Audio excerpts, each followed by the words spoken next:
Professor, boa noite, seja bem-vindo. É um prazer para nós aqui da equipe 15 contar com o conhecimento do senhor para tirar algumas dúvidas nossas e de alguns nadadores com relação à técnica dos quatro nados, a aplicabilidade dessa técnica correta, que é muito comum, tanto os nadadores mais experientes como nadadores do aprendizado terem dúvidas com relação à execução, com relação à biomecânica desses nados e como fazer para corrigir. Então, uma honra ter um professor do gabarito com a sua experiência para nos esclarecer aí essas dúvidas. E se o senhor pudesse se apresentar, contar um pouquinho da sua história, da sua relação com os esportes aquáticos, seria Tá bom. ótimo. Legal, mas eu tenho que começar muito bem. Primeiro eu tenho que mandar um abraço pro Rock. Ele já entrou. Eu não posso dar esse mole, não. Tem que mandar um abraço pro Rock. Mandar um abraço pra Renata aí também, que eu vi que tá participando. Roberto, eu nadei, fui nadador, né? Não fui grandes coisas, mas participei de competições, nunca fui federado. Entrei no curso de educação física mais por estímulo da minha mãe do que na época por interesse próprio, mas depois me identifiquei com o curso e essa experiência que eu tinha anterior de ter feito natação minha vida inteira me ajudou bastante. Comecei a trabalhar com natação nos clubes em 2001. Em 2003, eu comecei com a nossa equipe competitiva aqui da cidade, já que eu moro no interior do estado do Rio de Janeiro. E trabalhei na beira da piscina aí até 2011. Foi quando eu comecei meu doutorado e, infelizmente, não tinha como tomar conta de tudo, né? Trabalho com ensino superior desde 2005 e com as disciplinas relacionadas realmente ao ensino da natação. Trabalhei já numa instituição privada por 10 anos.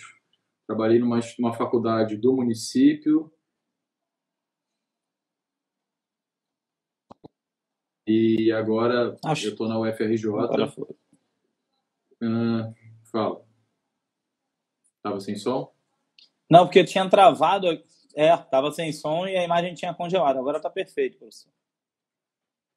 Então, experiência, eu acho que... É isso, Roberto. Mas... E desde então venho me dedicado não só à parte prática, mas à parte relacionada à pesquisa. Desde a minha graduação eu tinha interesse em trabalhar com ensino superior e ser treinador de natação. E eu dediquei aí minha jornada acadêmica, minha jornada profissional, tanto à parte acadêmica quanto à beira da piscina. Fala, meu amigo Alan. Essa parte é a mais interessante, né, professor? Quando nós conseguimos unir a parte da pesquisa com a parte prática. Muitos foram nadadores, às vezes alguns focam muito na parte da beira da piscina, não correlacionam muito com estudos, tem outros que ficam muito na área de pesquisa e não correlaciona muito com a prática, e quando nós conseguimos integrar e alinhar esses dois lados, acho que fica bastante interessante com relação ao conhecimento que é passado, o conhecimento que é adquirido. E aí, dessa maneira, o nosso bate-papo hoje, a nossa temática, é em cima dos quatro nados aí mais usuais, né? Que seria o costas, o golfinho, o peito e o crawl, com relação à execução desses nados, os erros mais comuns e como nós poderíamos fazer para corrigir esses erros. Alguns exemplos de educativos, de corretivos. E aí, o primeiro deles, professor, eu gostaria que o senhor abordasse um pouco, seria o nado de costas. Eu acho que é um nado também muito utilizado por iniciantes aí e para grandes atletas quando querem fazer um regenerativo durante o treino, querem tratar o lado da recuperação, do recovery. O senhor poderia falar um pouco sobre o nado de costas, quais são os principais erros, o que nós poderíamos fazer para corrigir esses principais erros, professor? Legal, Roberto. Eu fiz uma listinha aqui para eu não me perder, no sentido de não falar demais, porque a tendência é a gente se empolgar e vai ficar 10 horas aqui, eu acho que essa não é a intenção. Não faz sentido. O nado de costas é um nado realizado na posição dorsal, é um nado contínuo, assim como o nado de crawl. Então, o indivíduo que está praticando, que está nadando costas, ele deveria ter em mente que ele está o tempo inteiro se deslocando, já que ele tem as braçadas alternadas e não simultâneas, como a gente vê no peito e no borboleta. Apesar do corpo estar na posição dorsal e o rosto estar fora da água, a gente deveria, na minha opinião, assumir um padrão de controle da respiração, mesmo com o rosto fora da água. O corpo deveria estar o mais alongado possível. A pernada ela é semelhante à pernada de crawl, mas não é igual, já que a gente está numa posição corporal diferente. E eu considero que a posição do nado de costas ela é pior, em termos de flutuabilidade, do que a posição do nado de crawl.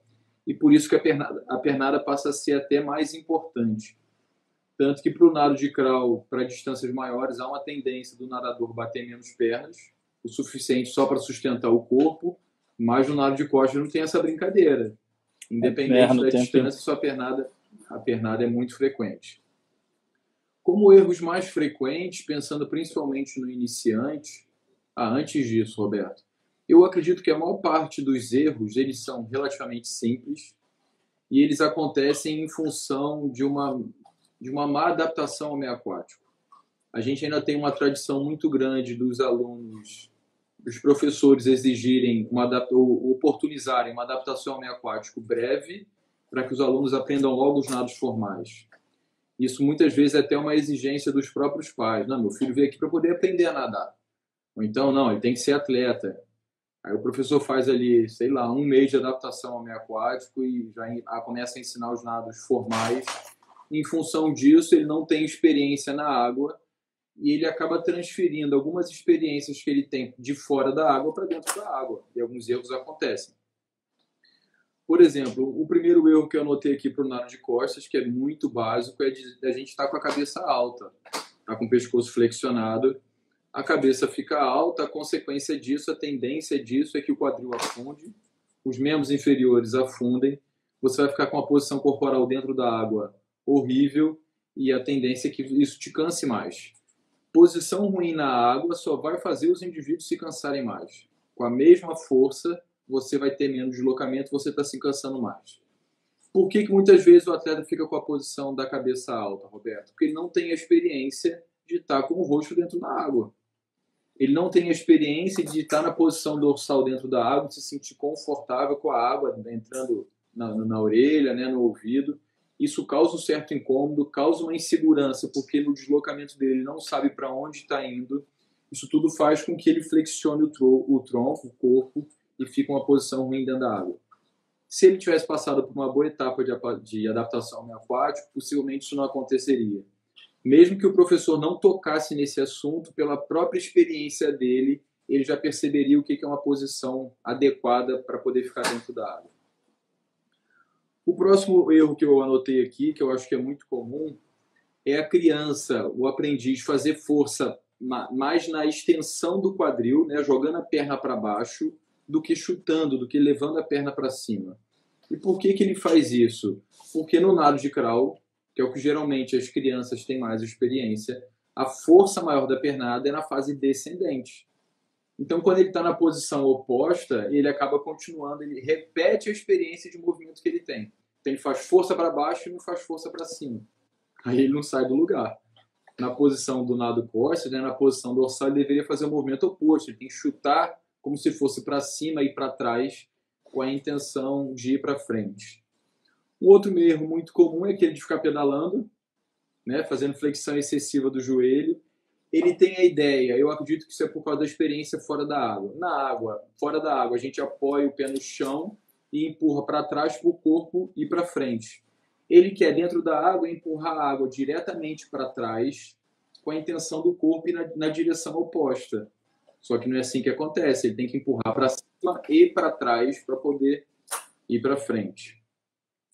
E o último erro, que eu acho também que é muito comum, é fazer a fase submersa da braçada com o cotovelo estendido.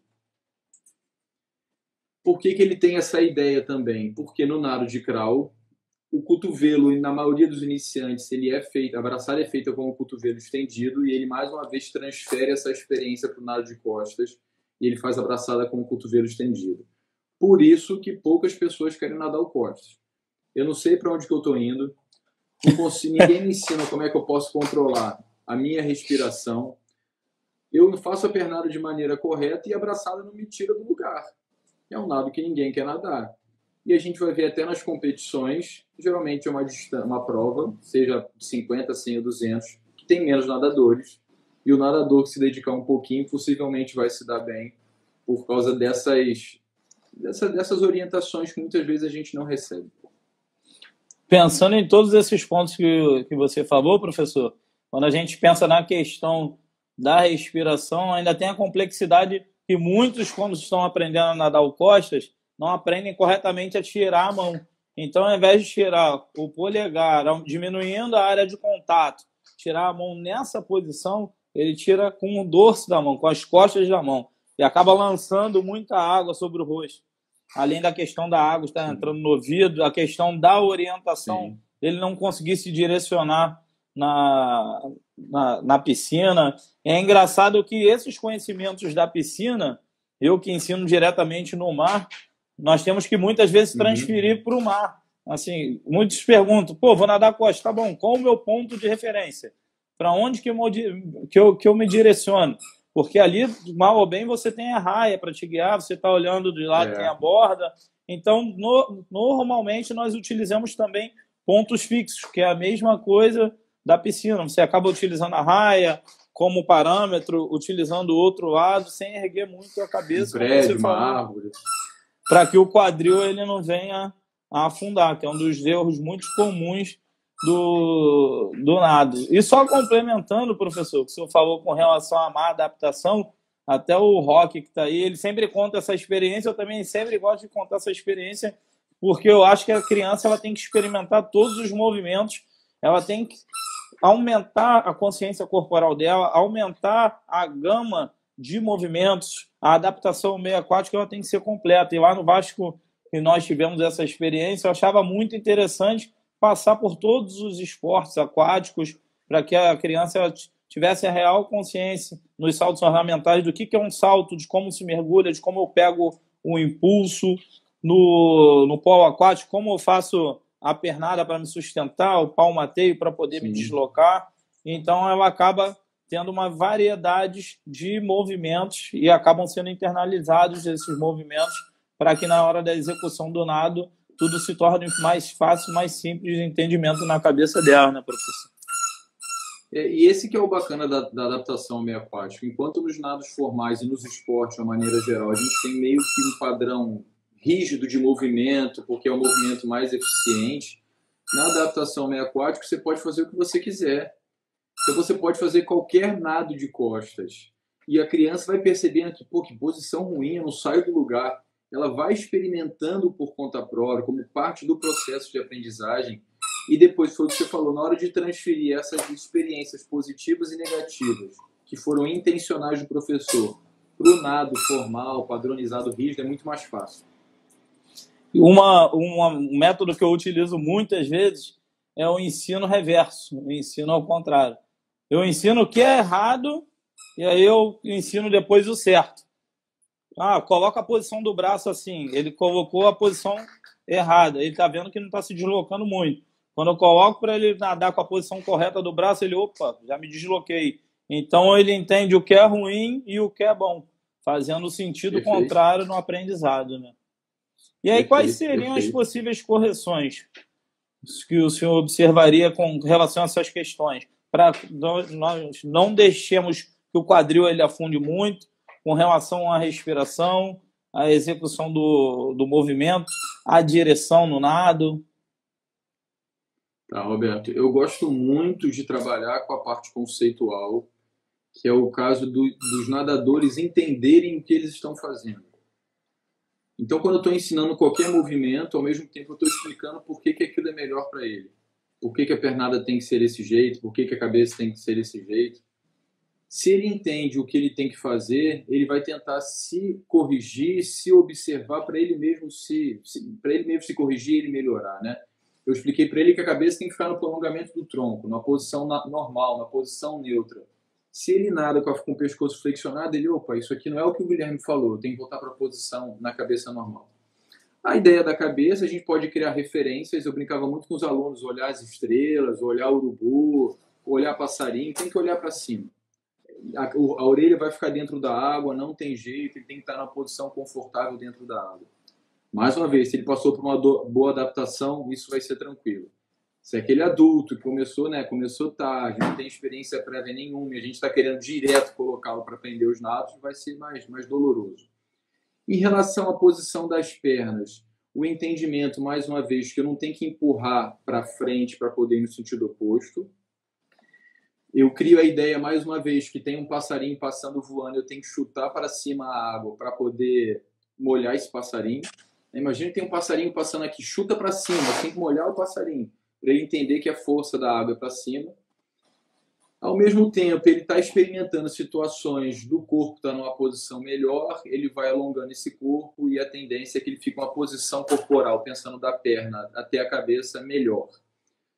Para abraçada, eu gosto de uma ideia que me ajuda muito, que é a criança simular ou ela perceber que está executando uma queda de braço dentro da água. Então, ela entrou com o braço lá atrás com o cotovelo estendido, ela tem que levar a mão para o fundo, para o raso e para o fundo. Se a gente estiver vendo abraçado do lado de costas num plano lateral, a gente vai ver que é muito parecida com uma queda de braço. E essa é outra dica que eu dou para quem está aprendendo, para os professores, para os alunos, né? Tentem utilizar conhecimentos que a criança, que o indivíduo já tem, como referência para ele fazer o movimento que ele ainda não sabe, que ele ainda não tem. Então, se você só fala assim, roda o braço, ele vai rodar do jeito que ele achar melhor. Fundo, raso, fundo.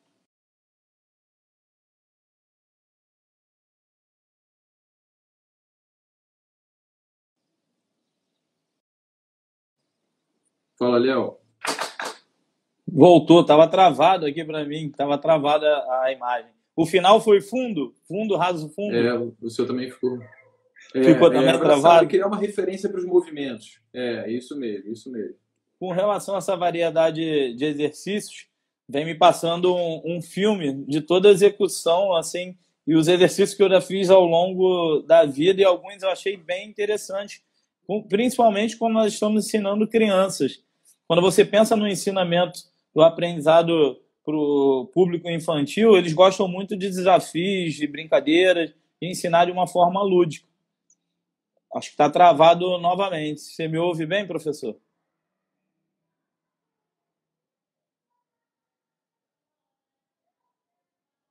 Agora travou bem aqui. Voltou, professor? Estou te ouvindo. Você ouviu até que parte, professor? Eu vi você falar crianças no final. Eu vi você falar que tinha... Você lembrou de um conjunto de movimentos que você já fez, né, dos educativos. Sim, tinham educativos bem interessantes. Um com relação à posição da cabeça.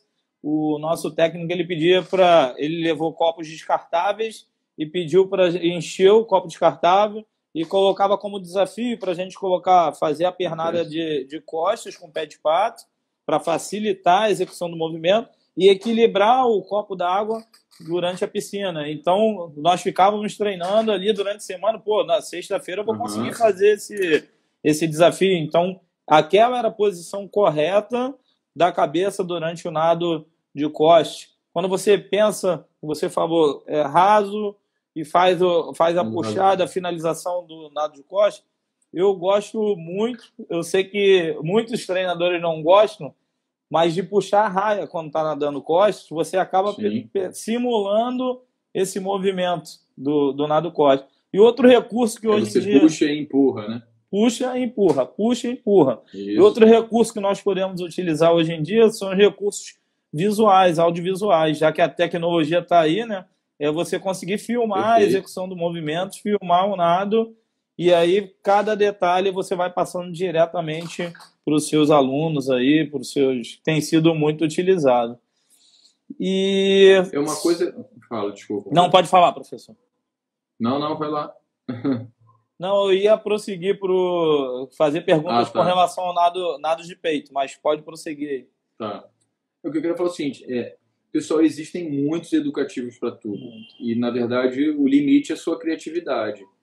O que eu acho que as pessoas têm que ter em mente? O educativo vai resolver o problema da técnica. O que vai resolver o problema da técnica é você usar um educativo e o indivíduo entender por que ele está fazendo aquilo.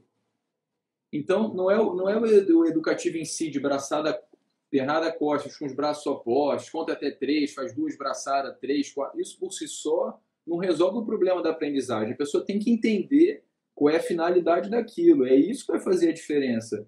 E muitas vezes o professor quer assim, não, quero 150 mil exercícios para... Não adianta. Se ele fizer todos de qualquer maneira, sem saber por que ele faz, ele só vai estar repetindo o movimento.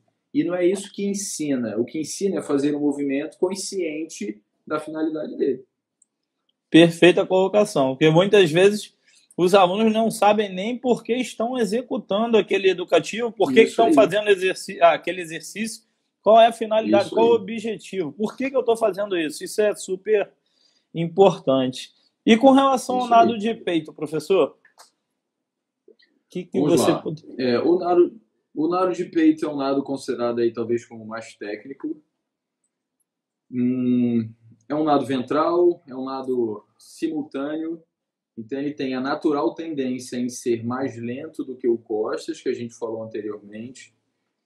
Em termos assim de analogia, a gente poderia pensar que em alguns momentos do nado de peito, antes alguns momentos do nado golfinho, principalmente na braçada, a ideia de ondulação do corpo, são situações interessantes para os aprendizes entenderem. É um nado que você consegue respirar em todas as braçadas, porque a respiração ela é parte integrante do nado, diferente do crawl, por exemplo, do borboleta, que o indivíduo pode respirar quando ele achar melhor. No nado de peito, se respira em todas as braçadas, porque o movimento da braçada faz com que ele tire o roxo da água. A pernada talvez seja a pernada realmente mais difícil de todas, porque ela é totalmente diferente do que a gente está acostumado até fazer fora da água, então é a maior dificuldade. Mais uma vez, eu acredito que a criança que teve a oportunidade de brincar na piscina, brincar na praia e passar pela adaptação, a pernada de peito vai acontecer naturalmente porque é uma pernada muito propulsiva. E a criança, quando brinca de pique na piscina, quando faz atividades submersas, há uma tendência grande dela fazer a pernada de peito, mesmo que ela não saiba que é a pernada de peito. Então aí eu já vou puxar um dos primeiros erros. O primeiro erro é a criança, o indivíduo, não colocar os 2 pés voltados para fora na hora da extensão do joelho. Então, no momento lá do deslize do lado, que o joelho está estendido, os pés estão em flexão plantar, estão em extensão também, mas depois da flexão do joelho, os pés deveriam virar para fora. Aí é muito engraçado porque tem gente que fica com os 2 pés para dentro, ao invés de virar os 2 para fora. Tem gente que fica com um para fora e outro para dentro, para um lado ou para o outro, e esse é o principal erro aí da posição dos pés. Depois que ele entende que os 2 pés têm que ficar voltados para fora, o próximo desafio é ele entender que ele não chuta para trás, mas ele chuta para o lado e para trás. Os pés ficam voltados bem para fora, próximos do quadril seria o ideal. Então o movimento não é feito de extensão do joelho, é uma extensão com rotação. Por isso que até que muitos atletas competitivos, né, em função da repetição, têm uma tendência de terem problemas no joelho. Ah, meu filho tem 6 anos, ele não pode nadar peito. Não tem nada a ver. Isso é para o cara que é atleta, compete, repete esse movimento de forma intensiva, intensa há muitos anos.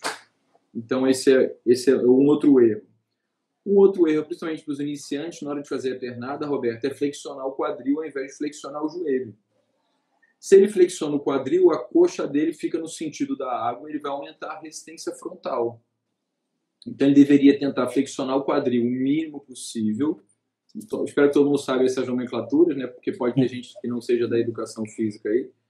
Mas a flexão do quadril deveria ser o mais sutil possível e fazer muito mais flexão de joelho. Quer falar, Roberto? Não. Tô só anotando então, aqui para depois complementar e vir com alguns questionamentos. Um outro que eu anotei aqui, que também é muito comum para quem está aprendendo, é depois da fase propulsiva da pernada, que é o momento mais propulsivo do nado, a pessoa não parar com o joelho estendido e já querer começar um outro ciclo de nado. Então fica parecendo que a pessoa está cavando buraco, né? O nado de peito, como ele é descontínuo, você tem que gerar a propulsão máxima de movimentos e depois parar para que você aproveite essa propulsão que você gerou. Se você fica o tempo inteiro fazendo movimento, você está criando resistência ao seu avanço. Por que as crianças, os aprendizes fazem isso? Por causa do nado de crawl. O nado de crawl é contínuo. ele tem deslocamento contínuo, então ele vai para o nado de peito e acredita que o ritmo de deslocamento do nado é o mesmo, mas não é. É um outro nado, é uma outra realidade. O outro erro que eu anotei aqui foi dos aprendizes respirarem, Roberto, olhando para frente. Então, na hora de fazer a respiração, ele faz flexão de pescoço para poder olhar para frente. Por que eu acho que isso acontece? Porque geralmente a gente ensina a pernada antes de ensinar a abraçada dos nados. Isso é importante para a posição corporal. Mas quando a gente está ensinando a pernada do nado de peito, geralmente a criança está usando uma prancha. E se ela está usando uma prancha, para poder respirar, o que ela tem que fazer? Ela está com o rosto no nível da água, ela tem que fazer flexão de pescoço para poder respirar, porque ela não tem o braço para poder tirar o corpo da água.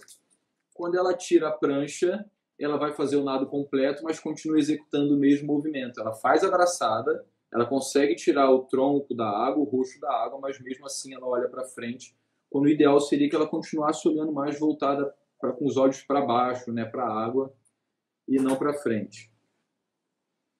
Roberto, são alguns erros que eu anotei aqui. O outro erro seria de tempo de nado. Esse é um erro muito comum nas crianças também. A pernada e a braçada, elas não são feitas ao mesmo tempo. O ritmo é braço, respiração e depois a perna. Não é braço e perna, braço e perna, braço e perna, não é assim. As crianças parecem que são uma mola, né? Que ficam querendo fazer o braço e a perna ao mesmo tempo. Tem uma sequência, braço, respira, e o braço chegou na frente. Depois que eu faço a pernada. Eu acho que com relação a esse braço e perna, o que se confunde é que no final do nado, realmente os dois acabam juntos, acabam esticados. Você acaba com o corpo todo esticado. Então se confunde o início com o fim. Será que o início da braçada é junto com o início da pernada? Então não fica isso bem claro na cabeça dos nadadores. E o senhor apontou erros aí bastante bem interessantes. Um com relação à braçada, ao braço. Eu costumo dizer que durante o nado, para você poder respirar, você tem que ter o apoio dos braços. Não adianta, não tem como subir só com o pescoço, tanto no nado de crawl, quanto no nado de peito, como no nado de golfinho. O braço ele vai servir como apoio para a sua respiração. É tudo a questão de física, é ação e reação. O braço vai fazer força para baixo para que o seu corpo ele consiga ter uma propulsão na água e você consiga respirar. Então, e outro erro comum, falou também com relação à respiração, com relação à posição da cabeça, é uma dúvida assim, acho constante. Ou o nadador ele afunda demais e aí ele fica submerso e acaba perdendo a velocidade, ou ele acaba afundando de menos, não mantendo a água na linha da testa, jogando o queixo para o peito na hora de descer. Já me antecipando as correções, quando eu vejo que muitas vezes não dá para o cara, o erro já virou sistemático, assim, de repente coloca uma bolinha de tênis aqui, coloca alguma coisa que ele tem que prender para que ele automatize esse movimento da cabeça, ele pare de olhar para frente, até porque quando você olha para frente, você acaba aumentando a parede de água que vem, acaba aumentando a área de contato, e aí você freia o seu movimento. Ainda mais. E outro interessante... Roberto, muitos dos erros são porque os alunos não recebem essa orientação durante o processo de aprendizagem. O professor acredita que vai ser natural a construção do movimento, mas o movimento ele foi socialmente construído, ele não é natural. Então ele precisa ser ensinado. Né? Se não ensinar, a criança fazer do jeito que ela acha que é melhor. Em alguns, esse eu acho é o bom, e alguns eu acho é o ruim. Né? E aí tem momentos no nado de peito que eu acabo forçando. Eu sei que o tempo não é esse, mas quando eu vejo que a execução do nado ela não está com o tempo correto, como você falou, o nadador está emendando, ele não está aproveitando que o nado é um nado propulsivo, que ele subiu para ganhar velocidade, e quando ele desce, toda aquela propulsão, toda aquela energia, ele consegue ganhar a velocidade por um deslocamento, é o momento que ele vai estar com o corpo todo esticado, o momento até de descansar, de recuperação, e ele já está querendo emendar outra braçada. Para os iniciantes, muitas vezes, eu acabo pedindo ali para segurar, conta aí, meu filho, conta 1, 2, 3, para ver se ele pega esse tempo de segurar, o tempo do nado. E aí, quais seriam os educativos que o senhor indicaria para esses erros mais comuns? O Ronan até lembrou de um outro erro aí, que é a criança abraçar do peito, ela é basicamente um movimento para fora, depois um movimento de junção do cotovelo e para frente. Um erro muito comum é a criança empurrar as mãos para trás, como se fosse abraçada de borboleta. Ela faz isso porque possivelmente ela não consegue tirar o rosto o suficiente da água e ela acha que tem que ir para frente, né? Então ela faz empurrar a água para trás para poder ir para frente. É parecido com o movimento da abraçada de crawl, então é uma associação que ela faz. Roberto, para poder virar os pés para fora, existem diversos educativos e talvez para o nado de peito existam educativos fora da água que são interessantes para a criança, para o indivíduo ver os próprios pés. Porque a gente fala assim, vira o pé para fora. A pessoa não consegue entender o que é porque ela não está vendo os pés, né? Então você tirar a pessoa da piscina, colocar a pessoa na areia e a pessoa fazer um movimento, mesmo que seja sentado, para ela ver o que é pé para dentro, pé para fora, colocar o pé em diferentes posições, flexão plantar, rotação medial lateral, é uma proposta interessante. Outra interessante também fora da piscina é a pessoa estar deitada num colchonete, em decúbito ventral, e a gente simular a pernada de peito com a pessoa e mostrar para ela o que é pé para fora, né? Girar bem o pé da pessoa para fora, para que ela entenda o que é isso. É muito legal que às vezes a gente faz esse exercício, aí vira o pé da pessoa para fora e ela fala assim, ah, tá, agora eu entendi. Quer dizer, ela não estava fazendo antes porque, na verdade, ela não tinha entendido ainda o que era esse pé para fora. E aqui eu me lembrei uma coisa, Roberto, uma vez dando aula na faculdade, eu falei, pessoal, vira o pé para fora, estava abreviando a frase. E tinha um aluno que estava tirando o pé da água. Eu falei, não, pessoal, não é pernada de peito, os pés não saem da água. E, professor, mas você fala toda hora pé para fora. Na cabeça dele, o pé para fora, ela pé para fora da água. Eu falei, não, o pé é rodado para fora, são coisas diferentes. Então, esse é um outro erro comum também, os pés saírem da água, está errado. Então, são exemplos educativos que a gente pode fazer fora da água. Dentro da água, também a gente pode fazer a ideia de segurar os pés do aluno e ele chutar para poder deslizar. Eu gosto muito de fazer exercício submerso de pernada de peito para que ele entenda a pernada de peito, depois eu trago ele para a superfície. Eu tenho uma tendência de não usar prancha, Roberto, porque a maioria das pranchas flutuam demais e ela deixa o nadador com uma posição ruim. Mas, por outro lado, no nado de peito, você ter a cabeça um pouco mais elevada ajuda a afundar as pernas e isso pode ser positivo para aprender a pernada de peito. Porque se a pessoa flutuar demais, o corpo dela vai ficar muito na horizontal, quando ela flexionar o joelho, os pés saem da água. E a gente não quer que isso aconteça. Então, talvez segurar uma prancha na frente, até levantar um pouquinho a cabeça para desequilibrar o corpo, pode ser positivo. Para poder ensinar abraçada, eu gosto de começar a fazer abraçada como se fosse um palmateio. Como se fosse batendo palmas. Começo com a abraçada, mão na verdade, mão usada curtinha, vou aumentando, até fazer um movimento mais próximo da abraçada do nado de peito. Para coordenar, gosto da ideia que você falou de fazer um ciclo de nado e parar na frente, contar até 3. Aí tem criança que 1, 2, 3 dela é assim, 1, 2, 3, 1, 2, 3, 1, 2, 3. Aí ela tem que contar até 10, não tem jeito, porque senão não vai dar o tempo de deslizar.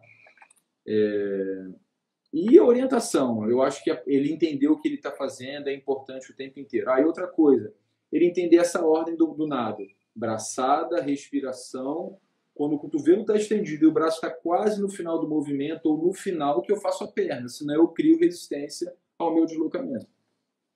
Falou coisas bem interessantes, e aí eu pego do nado de peito, assim, eu entendo que se a criança ela tivesse tido ou tenha tido uma vivência no polo aquático, todo esse conjunto da pernada e da abraçada vai fazer muito sentido, porque durante a execução do nado de peito, o palmateio ele é fundamental para você entender qual o movimento que você faz com a sua mão, que é um movimento praticamente diferente de todos os outros nados, e a pernada do polo aquático, assim, o movimento que você empurra a sua perna para o fundo, ele é bem parecido, só que é alternado. Mas você pega essa consciência desse movimento e consegue transferir mais à frente. Então, eu entendo essa vivência assim, dos esportes aquáticos, elas são muito agregadoras na formação da criança, para que mais tarde ela tenha uma execução perfeita aí dos nados, né? Com menos erros possíveis. No polo aquático, se a gente for pensar no momento que os atletas estão próximos do gol, trocando bola, por exemplo, poder fazer um ataque, a tendência é que eles façam uma pernada de peito, mas com o joelho com o quadril mais flexionado, como se ele estivesse sentado numa cadeira, e não com o joelho no quadril na posição que a gente considera que é adequada para o peito. Mas, de qualquer maneira, como você falou, é uma posição que ele pode transferir, porque ele vai perceber a diferença entre o quadril estendido, o quadril flexionado. Então, essas experiências diversas dentro da água, com certeza, são importantes. E agora pulando o nado para ver se nós conseguimos fechar dentro do tempo. Tem o tempo aí. O nado do borboleta, eu acho que é um desafio aí para muitos nadadores. Quem trabalha já na borda da piscina, já trabalha há um tempo com natação, sempre vai ouvir aquela máxima, né? Aquela frase muito comum: que isso, esse nado aí eu não consigo, é um dos nados mais difíceis para mim, eu não tenho força para tirar o meu corpo da água, como que eu faço para ter esse deslocamento, como que eu coordeno respiração, braçada, pernada, ondulação. Então são muitos fatores ao mesmo tempo. E aí, como você vê esse nado, assim, como ele está claro na sua cabeça, professor? Tá, Roberto. Eu acho que o borboleta ele acaba sendo um nado mais difícil de ser aprendido e não talvez de ser ensinado, porque tradicionalmente a gente tem a ordem do ensino dos nados seria crawl, costas, peito e borboleta. É o último nado a ser ensinado. Se você fez natação, mas nunca teve finalidades competitivas, possivelmente antes de você chegar no borboleta ou antes de você ter tempo suficiente para aprender, você já parou de nadar. O cara que Isso é verdade. Mais um pouco foi para natação, não é? E foi para natação competitiva, que ele talvez aperfeiçoe um pouquinho ali mais o borboleta, tá certo? E olhe lá, porque pode ser que ele já tenha se especializado em algum outro nado que não seja o borboleta e nem vai mais perder tempo com o nado borboleta. Por que o borboleta? O nado borboleta ele é feito na posição ventral também, assim como o crawl, só que ele tem uma respiração mais frontal e não tem a respiração lateral, apesar de alguns nadadores executarem a respiração lateral. Então a regra permite essas duas variações. A intenção de fazer a respiração frontal é que você tenha mais equilíbrio entre o lado direito e esquerdo do corpo. Talvez respirando lateralmente você possa desequilibrar o corpo, né, porque você quebra essa linha média. É um nado de considerar difícil, porque como você falou, a gente na recuperação do braço tira os dois braços da água ao mesmo tempo. É um nado também de muito time, né, de ritmo. Se a pessoa não entende o ritmo da fase submersa, da fase aérea, a pessoa ela quebra o nado no meio, então a tendência é a gente ver o quadril da pessoa fazendo muita flexão, né, no meio do nado. A pessoa quebra o nado porque o tempo de recuperação da braçada ele é muito grande. Apesar de ser uma respiração frontal, é diferente do nado de peito, porque no nado de peito o queixo ele fica muito mais alto em relação ao nível da água. E no borboleta a ideia é, quanto mais próximo ficar da água, melhor para mim. Então, um erro comum das crianças é que elas querem tirar, na hora de respirar, elas querem jogar o queixo para cima. Se eu levantei demais a minha cabeça e o meu tronco, o corpo fica na diagonal, resistência frontal, a tendência é afundar. Eu deveria ter a intenção de fazer a braçada e a respiração jogando o meu corpo para frente. Um erro muito comum que eu vejo, Roberto, são as crianças executarem só um ciclo de pernada por nado. Na verdade, são dois, né? Quando o braço está entrando na água e quando o braço está saindo da água, a criança deveria fazer uma pernada, o indivíduo deveria fazer uma pernada. Então é muito comum os alunos só fazerem quando o braço entra na água ou só quando o braço sai da água. Por quê? Porque dá tempo dela pensar no movimento. O ritmo quase que constante da pernada para poder coordenar com a braçada faz com que muitas vezes a pessoa não consiga prestar atenção em tudo e ela acaba não fazendo isso de forma adequada. Um outro erro muito comum, na hora de entrar com as mãos na água, a pessoa joga a mão direto para o fundo. Ao invés de cortar a água e jogar a mão mais direcionada para frente, ela faz a entrada na mão da água, jogando a mão direto para o fundo e ela perde, além de criar resistência frontal, ela perde um tempo ali da braçada que seria importante para ela. Outro erro muito comum é o erro do momento da respiração, e possivelmente isso acontece em função do erro anterior de entender o tempo do nado, quando que eu faço braçada e pernada. Então a gente vai ver aquele erro da pessoa estar respirando, o braço já está finalizando o movimento, a cabeça da pessoa está para cima, parece que vai decapitar a pessoa, né? O braço vai cortar a cabeça da pessoa fora. Isso acontece porque ela demorou a iniciar o momento da respiração, então ela não consegue respirar e voltar com o rosto para dentro da água. E o que eu acho mais difícil é o tempo. Esse tempo de entender perna a perna, perna a perna, perna a perna. Não é um ritmo constante, não é um ritmo contínuo como o crawl e o costas. É um nado meio que intermitente, mas ele tem um ritmo específico que a pessoa tem que aprender. O Ronan fez um comentário interessante, o mesmo que o seu, que as pessoas não conseguem coordenar as duas pernadas a cada ciclo de braçada. E realmente é bem difícil. Assim, eu, pelo menos, acho uma das coisas mais difíceis durante a execução do nado de borboleta. E você coordenar essas duas pernadas com um tempo de respiração, muitas vezes, para quem está aprendendo, isso tudo não fica muito claro. Eu vejo um pouco de tudo assim quando estou ensinando. Pós-puxada, quando a pessoa faz a puxada do braço, ela tenta fazer a respiração, tenta levantar a cabeça. Então, ela não tem apoio nenhum de propulsão. Ela está fazendo força só com o pescoço. Isso porque no tempo descoordenou, com o tempo errado. E aí, pensando nisso tudo, o que o senhor acha da utilização do pé de pato para o ensino da execução da pernada, assim, da golfinhada? Ele te auxilia, ele facilita você ganhar uma consciência corporal do movimento com relação à maior força que você vai estar fazendo na perna, uma maior facilidade, visto que é uma pernada, uma execução biomecânica um pouco mais complexa, um pouco mais difícil. Você acredita que o pé de pato ele facilite no aprendizado desse movimento? Roberto, antes de responder assim bem especificamente, eu sou a favor de que a gente utilize qualquer tipo de material. A questão é, eu estou usando de forma consciente e não usando por usar. Ah, não, porque eu tenho um pé de pato, médio pé de pato. Não, eu vou usar um pé de pato porque eu entendo que com a nadadeira, com o pé de pato, eu estou criando mais resistência nos membros inferiores, a pessoa vai perceber melhor o movimento. Beleza, faz sentido. Mas eu acho que ajuda com certeza. Mas eu acho que o erro do nado de borboleta, e até para os outros nados, Roberto, está no fato da gente querer ensinar talvez tudo ao mesmo tempo. Para os outros 3 nados, a minha sugestão é que a gente comece sempre ensinando pela pernada. Mas para o nado de borboleta, a gente poderia começar ensinando o movimento pela braçada, saltando, e depois, aos poucos, ir coordenando o movimento de perna, inserindo a pernada na brincadeira. Só que para isso a gente precisaria de uma piscina rasa, que muitas vezes a gente não tem, principalmente nos clubes, que são piscinas antigas, então são piscinas de 3 metros de profundidade, 2 metros e tanto. Mas nas academias isso é comum. Então a minha ideia seria que a pessoa ficar em pé, fazer o movimento de braçada fora da água, ela repetir olhando para fora, para dentro, para trás. Ela recupera o braço e salta para frente. Vai fazer isso 1, 2 vezes, daqui a pouco está fazendo 2 ciclos de braçada sem respirar. Daqui a pouco está inserindo a pernada, porque a pernada ela vai acabar acontecendo para poder equilibrar o nado, mesmo que você conscientemente não faça. É igual a andar. Quando a gente está andando, ninguém pensa que o braço vai balançar. O braço balança porque ele tem que equilibrar o corpo.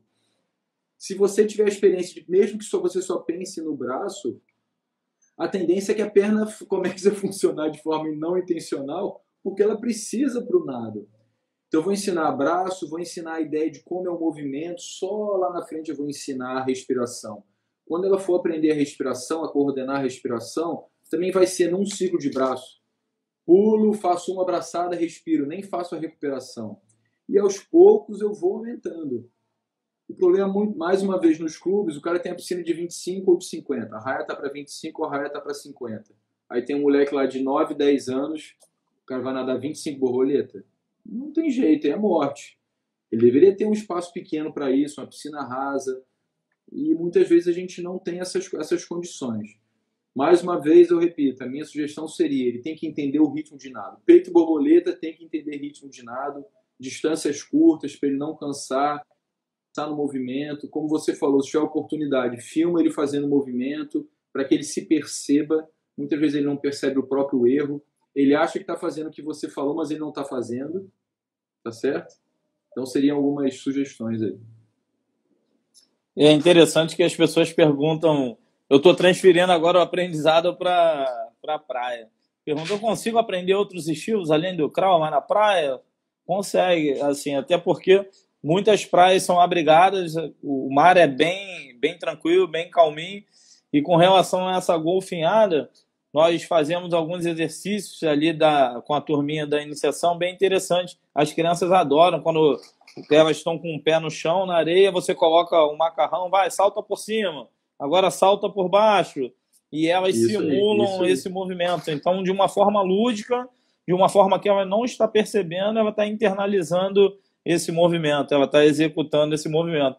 E os educadores físicos, nós professores, nós temos inúmeras ferramentas para isso. Como o senhor falou, nós podemos utilizar os recursos materiais, nós podemos utilizar a nossa criatividade, nós podemos adaptar de acordo com o meio que nós vamos estar, porque muitas das vezes o meio ele não é adequado para aquele tipo de trabalho que nós queremos fazer. Sim. Mas acho que o poder do educador físico nós conseguimos adaptar de forma a aproximar para atingir o nosso objetivo. Acho isso fantástico com relação ao nosso trabalho. E aí agora... E tem muita coisa de fora da piscina, de fora da natação que a gente pode levar para a natação, para a piscina. E se realmente você só tem uma piscina de 25 metros, você não precisa nadar 25, você vai nadar 6, segura, manda a criança segurar na borda e depois ela volta os 6. Ela não precisa atravessar 25 metros. É difícil do técnico, do professor observar o que ela está fazendo. Imagina, está lá na raia 4, uma piscina de 50 metros. Como é que o cara vai observar o que ela está fazendo? Não, nada é pouco. Nadar à distância para condicionamento físico. A aprendizagem é repetição em cima de distâncias curtas. Isso, outro dia assistindo uma live do cara que eu sou fã, o professor Mano, e ele trabalha muito em cima de educativos. Ele fala, cara, educativo são 20 segundos, 15 segundos. Não é para você colocar a pessoa, faz 300 metros de educativo. Ela vai desconcentrar totalmente. Ela vai fazer 20 metros, vai fazer 30 metros, e daqui a pouco o movimento dela, aquele seu objetivo, que era a execução daquele movimento de forma correta, ela não conseguiu se concentrar, porque você está acima do limite, acima do tempo de concentração da pessoa. O educativo, a correção, são pequenas distâncias que nós utilizamos. O Ronan tá complementando aí a aprendizagem e a repetição em cima de distâncias curtas. Anota aí, Ronan. Anota, Ronan. O Ronan tá aqui, ó, pegando passo a passo. E por último, professor, acho que nós estamos aproveitando bem o tempo. Já avisaram para a gente, faltam 15 minutos. Acho que dá para abordar bem o nado de crawl, que é um dos nados mais... O Rafael está falando dos 25 metros, perfeito. Se você quer que ele faça 1.000 metros, faz 1.000 metros em cima de repetição de 25, não tem problema. Mas ele faz, você corrige, ele está consciente do que ele está fazendo. Perfeita colocação. O nado de crawl é um dos mais utilizados, assim, se não é o mais utilizado. Eu acho que a maioria das pessoas que sabem nadar, acho que aprenderam em cima do nado de crawl.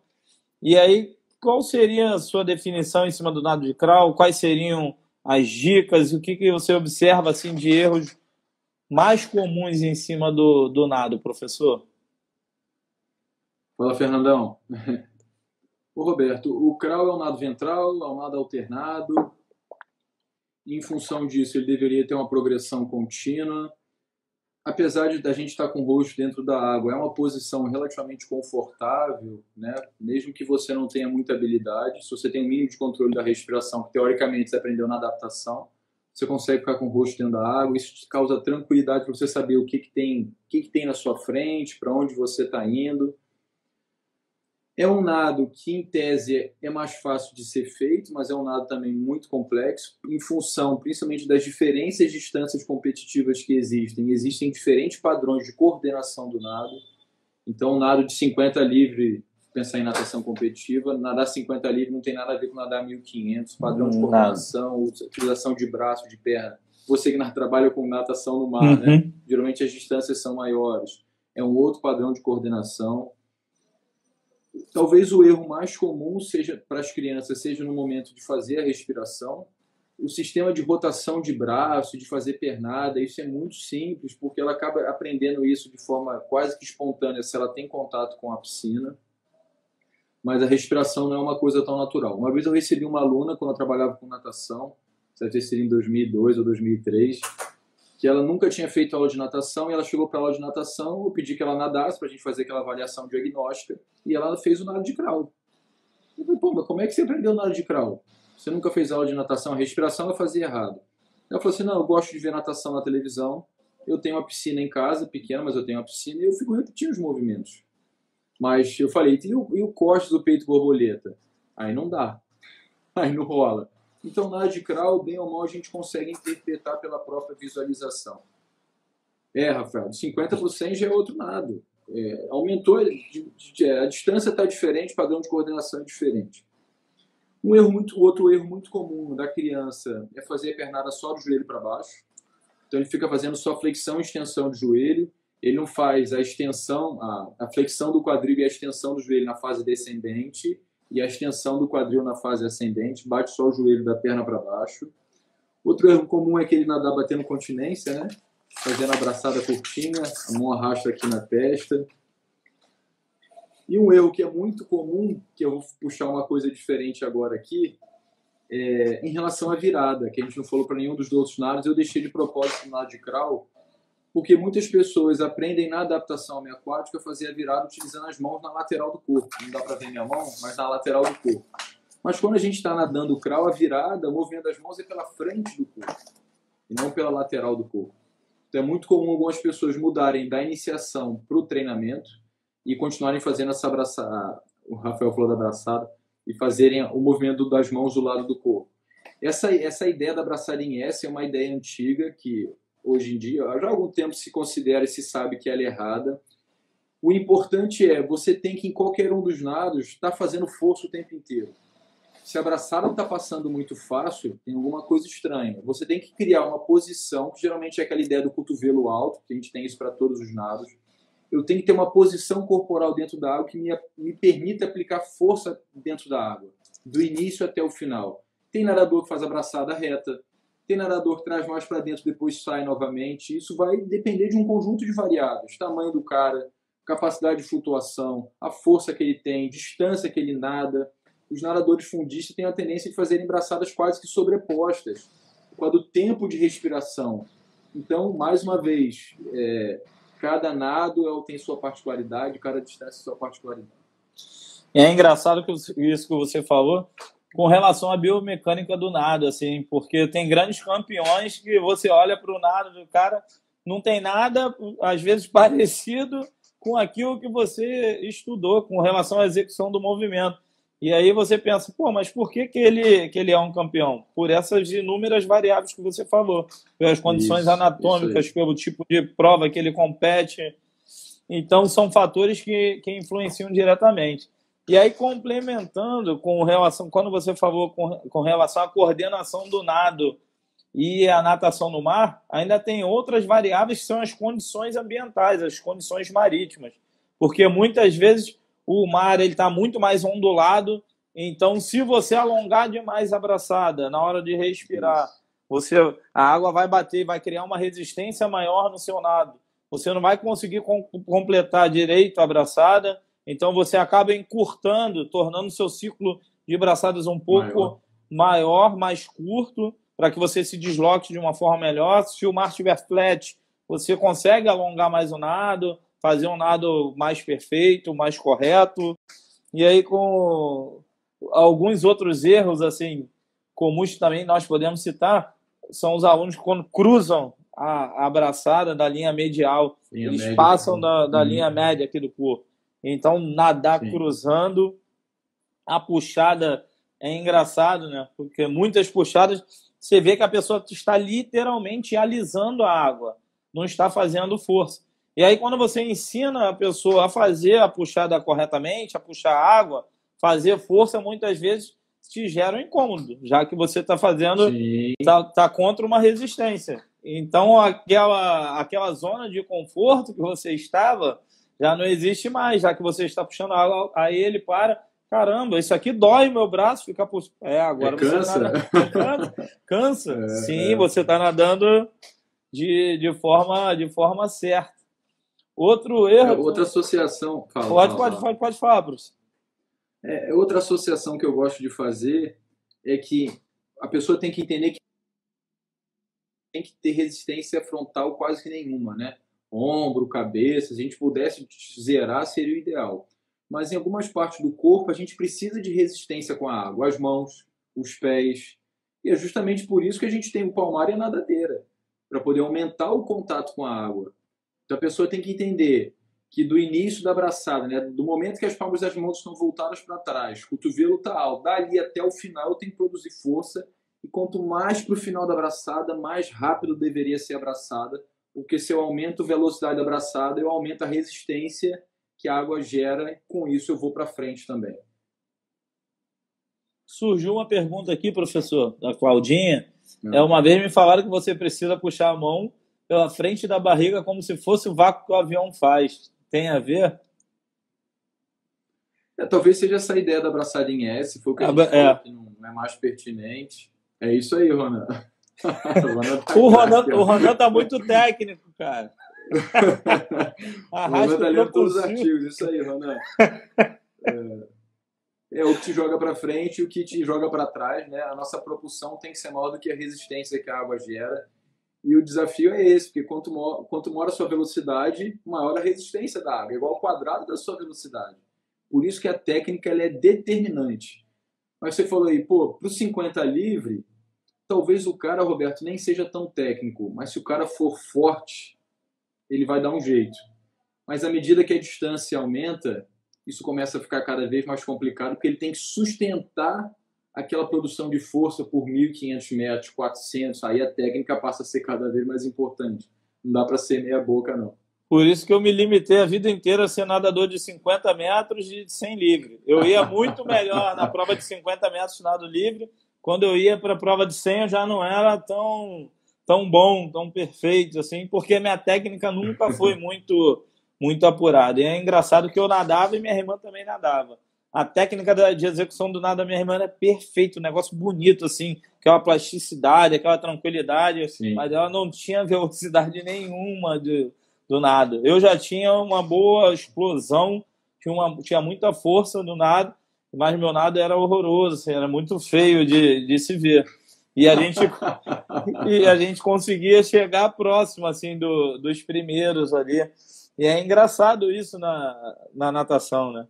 Foi o que você falou. Essa força ela já não consegue se sustentar por muito tempo para nadar uma prova de 200, uma prova de 300 metros, porque você acaba utilizando mais a força do que a técnica. A técnica é a aplicação correta da força. Se só a força fosse suficiente, o fisiculturista era nadador, era saltador, era corredor, e não é. O cara magrelinho vai nadar mais do que a gente, porque ele tem uma técnica e as condições de sustentar a técnica. Ou seja, ele aplica a força melhor. Você pode ser muito mais forte do que ele, mas não aplica a força de forma correta, então não adianta. Isso é engraçado. Roberto, melhor a gente fechar que tá acabando, hein? Tá acabando. Eu tô sendo avisado aqui, ó. Eram 15, agora são 3. Professor, para fechar aí, qual a dica que você daria para os professores na hora do ensino assim, dos 4 nados, quando você pensa no real ensino da natação, para que essas crianças, para que essas pessoas que estejam no aprendizado, elas cheguem mais à frente